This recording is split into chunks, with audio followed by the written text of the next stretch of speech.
All right, ladies and gentlemen, welcome back to the channel. It's a beautiful day to talk Pittsburgh Steelers. Guys, we're not far away from preseason. We're not far away from live football, and the Pittsburgh Steelers are going to turn some heads this upcoming season.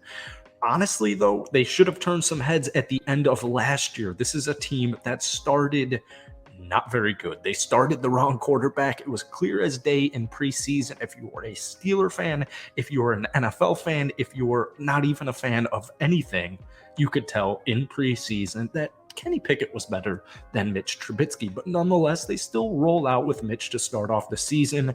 And unfortunately, Kenny was just kind of thrown in there a couple of games in and was just like, all right, go do your thing.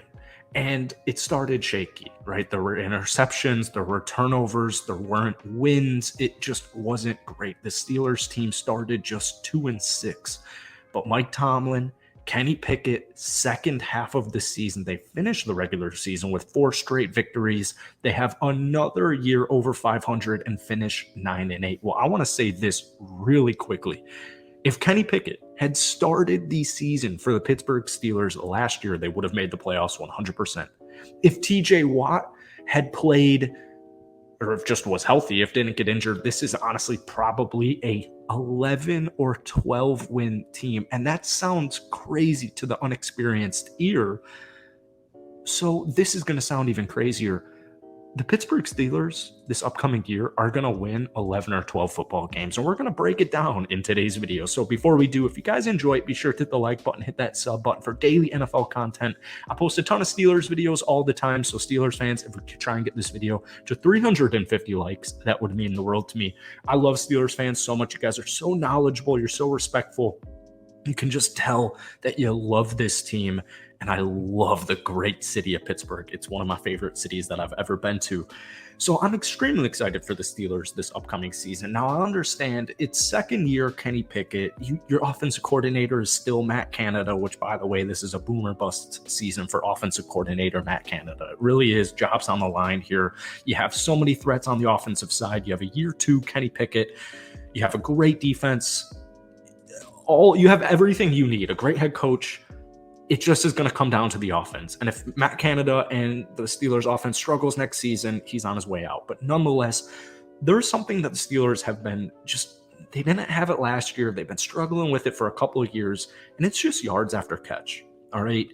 Very, very low in the yards after catch metric. So I have 2 guys that I really love on this Steelers offense that we're going to talk about real quick. Number 1 is Jaylen Warren, the backup running back to Mr. Najee Harris. An unfortunate fun fact about Najee Harris. Najee was 59th in all running backs across the NFL last season in yards after catch with about 6. He's a big guy. He's going to get you yards. That's where Jaylen Warren comes in, because Jaylen Warren had a great year last year, might I add, but he had a really solid receiving season. So rushing the ball, phenomenal. 77 attempts, 400 yards almost. He averaged 4.9 yards per carry. He did a great job. We're going to see plenty more of that as well. But in the receiving game, we saw Jaylen Warren catch 28 passes for over 200 yards at just 7.5 yards per catch. But Jaylen Warren is a dual threat. This is a third down guy. This is a great running back to have as a backup to your star running back in Najee Harris. Najee is going to get those tough yards. He's a red zone threat. He's going to bruise you like all great Steeler players love to do. They love to play smash mouth football, win in the trenches, get the team bruised up. Jaylen Warren next season is just a guy to have your eye on, because entering his second season, being behind Najee, I really think we're going to see more opportunities for Jaylen this upcoming season because of how great of a rookie year and how great of a running back he is. And it's also, more importantly, going to keep Najee healthy for when it's most important, which is in the playoffs, right? Number 2 is a guy who didn't play last year, Calvin Austin III. Now, we've talked about Calvin a bunch of times on the channel all summer because Steelers fans are overly excited for Calvin, rightfully so, might I add. He is huge because this is one of the fastest wide receivers. He's one of the fastest players in the National Football League. And yards after catch, middle of the field, this is where Calvin Austin's going to come just as a money technically addition, even though it's not really a new addition because he missed all of last season.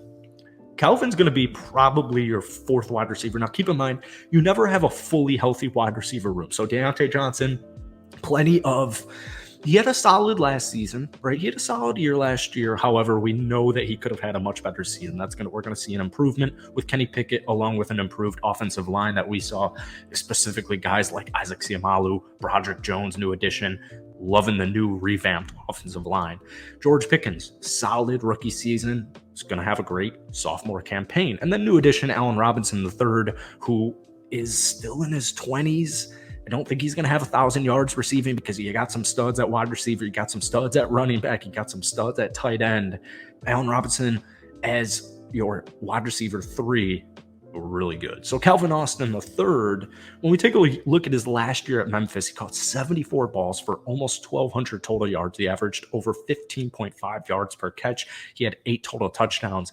In his career in college, he averaged 16.3 yards per catch. This is a very, very fast guy. So not only is he going to add, some versatility, some creativity to your offense, some speed, he's going to open up the middle of the field for you.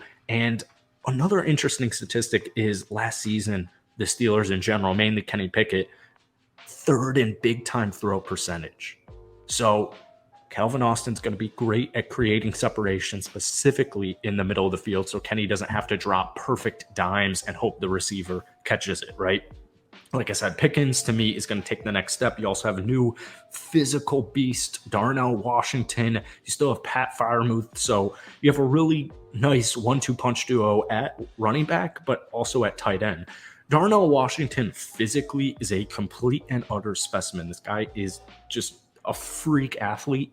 But you still have Pat, who's one of the most underrated and consistent tight ends in the National Football League. So offensively, keep in mind, Kenny Pickett was the leader of this team last year. As a rookie QB coming into the league, you weren't even the starter day one. You don't see that very often.